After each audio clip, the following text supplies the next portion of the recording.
Com relação à utilização dele para geada, danos causados por geada. Tem algum período antes que eu preciso aplicar para sinalizar para a planta?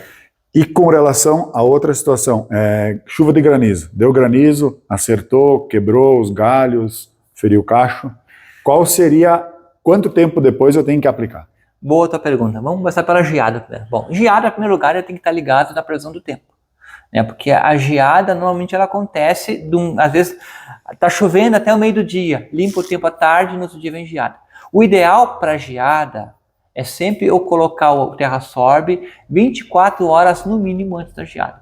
Porque vamos entender, a planta ela tem que absorver esse aminoácido, ela vai queratizar os sais para poder levar para dentro da célula, aonde ela vai alterar o ponto de congelamento. Então isso demanda um período de no mínimo 10 a 12 horas de sol, de luz, para poder fazer esse processo todo. Então quanto mais antes da geada eu aplicar o Terrasorb, melhor é o resultado. Aí ele vai alterar o ponto de congelamento em até 1 a 1,5 graus centígrados. Tá? Qual é que é a durabilidade do Terrasorb na geada? Vamos supor que eu apliquei o Terrasorb 24 horas antes da geada, no outro dia amanheceu com geada, beleza.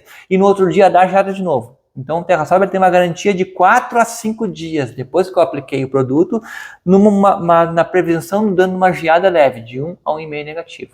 Passou de 5 dias, se tiver presente nova geada, eu tenho que reaplicar novamente 2 litros por hectare de Terrasorb. Beleza? Bom, falando de granizo, qualquer atividade de estresse na planta, seja granizo, né, seja um dano de uma praga, de uma doença, uma broca lá, algum inseto mastigador que danificou a planta. Quanto mais rápido eu entrar com o Terrasorb, o que é isso? Eu costumo brincar que é uma injeção na veia da planta. A planta ela vai receber esses aminoácidos livres, ela vai começar a fotossíntese imediatamente e vai começar a produzir ramos, essas partes que foram danificadas pelo granizo e pela geada, mais rapidamente. O ideal é assim, deu o granizo, questão assim de 3, 4 horas depois, se puder já entrar com o Terrasorb, melhor. Quanto mais rápido, mais a planta vai conseguir se recuperar, vai minimizar o dano do estresse do granizo e vai recuperar a brotação dela. Serginho, tu faria um comparativo para nós entre um aminoácido e um extrato de alga? Porque muitas vezes o pessoal quer substituir um por outro, o que vai acabar não entregando o que a planta gostaria. Na verdade, assim, os aminoácidos livres, eles vão acabar auxiliando na formação hormonal, que é o quê? Citocininas, giberelinas, auxinas, reguladores naturais de crescimento que a planta precisa, para enraizamento, para pegamento, para indução floral. Porém, os extratos de algas não contêm aminoácidos. São hormônios naturais das algas que contêm já citocininas, giberelinas e auxinas. Então são duas coisas bem distintas. Tanto um como o outro vai dar resultado? Vai. O ideal seria a soma dos dois, do extrato de algas com aminoácidos. Porém, o que um faz, o outro induz a fazer. As algas marinhas já contêm esses reguladores em uma quantidade a determinar. Porém, os aminoácidos eles são precursores desses hormônios. Eles vão ajudar a planta a produzir esses hormônios ao longo do tempo.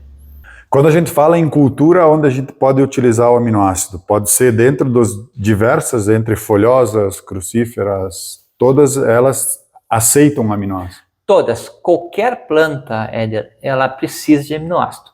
A planta, ela é uma fábrica constante de aminoácido. Eu costumo brincar que ela está sempre produzindo aminoácido, porque todo nutriente que você coloca via solo, a planta ela faz o quê? Ela extrai esse nutriente com água para fazer a fotossíntese e naturalmente produzir o quê? Energia para ela, que é os aminoácidos. Quando eu coloco esse aminoácido via foliar, a resposta da planta, seja uma folhosa, seja um tomate, seja uma fruta, é imediata. Ela vai reconhecer esse aminoácido desde que ele esteja na forma livre. Ela reconhece esse aminoácido, vai absorver, ele vai entrar no sistema vascular da planta e ele vai acabar dando resposta imediata para a planta. Tem ganho de produtividade. Eu posso dizer hoje que ele ameniza, por exemplo, um abortamento floral, principalmente na época de calor. Com certeza, Éder. Aí a gente tem aminoácidos específicos para essa função. Hoje a gente fala muito de Terrasorb de uma maneira de estresse geral, mas hoje nós temos aminoácidos com cálcio e boro, por exemplo, que é usado na floração, que além do cálcio e do boro contém os aminoácidos que é indispensável para a germinação do polínico e para um bom pegamento, evitar o abortamento. Nós temos aminoácidos com potássio para a questão de cor, sabor, brix, para terminação de frutas. Um tomate, por exemplo, as últimas pencas às vezes custa amadurecer, porque cai a folha, desfolha e fica verde. Eu quero que esse tomate fique vermelho, próximo lá da colheita, ali uma semana antes, eu aplico um aminoácido com potássio, ele vai acabar auxiliando na cor e no sabor dessa fruta e dessa hortaliça. Perfeito. Serginho, falando em dosagem do TerraSorb, a gente sabe que tem as diversas situações durante o ano. Tu já falou que herbicida é 1 litro por hectare. E pensando em outras situações, por exemplo, jada, o normal, qual seria a dosagem do TerraSorb? Boa tua pergunta. Assim, ó, nessa questão de indução de resistência a fungicidas, inseticidas, até mesmo herbicidas, meia dose, 1 litro por hectare na mistura de tanque já é o suficiente, não precisa mais do que isso. Bom, quando eu falo na questão de geada, a dose mínima é 2 litros por hectare. Ah, mas eu quero colocar 3, 4 litros. Quanto mais, melhor. Por quê? Porque eu tenho que entender o quê? Que são os aminoácidos que vão quelatizar os sais e levar para dentro das células, para mim alterar o ponto de congelamento. Então, quanto maior é a dose, mais seguro eu vou ter, mais segurança eu vou ter. Nós temos casos de experiências práticas de produtores que usaram 3, 4, dobraram a dose do TerraSorb, 4 litros por hectare, e o dano foi zero, zerou o dano. E com 2 litros por hectare, sempre tem algum outro dano aqui, alguma baixada, que a temperatura baixa mais, né? E acaba dando algum tipo de dano. Mas no mínimo 2 litros a 2,5 litros por hectare nessa questão de geada. Então a situação vai fazer com que tu tenha essa flexibilidade de dosagem. Exatamente. Se é um granizo, alguma fitotoxicidade, um outro tipo de estresse, eu trabalhando nesse intervalo de 2 litros a 2,5 litros por hectare é mais do que suficiente, não precisa mais do que isso aí. Perfeito. Serginho, quando a gente pensa agora, nós estamos indo para a fase de pós-colheita. Terminou o pêssego, vai terminar a uva. Seria importante usar aminoácidos, usar TerraSorb no pós-colheita? Muito boa a tua pergunta, Éder. Na pós-colheita é justamente aquele período que a planta ela tem que manter o mais tempo possível a folha fazendo fotossíntese. Por quê? Porque é ali que vai se acumular carboidratos, né, para formação de gema, pensando já na próxima fase, na próxima safra que vai ter lá o ano que vem. Então, o TerraSorb, o que ele vai fazer? Como ele contém 18 aminoácidos livres, esses aminoácidos vão atuar o quê? Na síntese de proteína, na síntese de substância de reserva, nas gemas, fazendo com que essa gema fique forte e o ano que vem, depois da poda, o produtor vai ter uma gema bem forte, bem sadia, pronta para uma boa produção o ano que vem. Então, a pós-colheita com TerraSorb, excelente. 2 litros por hectare, pelo menos uma aplicação pós-colheita seria excelente. Serginho, com relação a aminoácidos, você falou em vários momentos que a planta produz. Então, por que eu teria que aplicar, complementar, fazer mais isso? É interessante essa pergunta, né? Pois é, se a planta está produzindo aminoácido, por que eu tenho que aplicar aminoácido?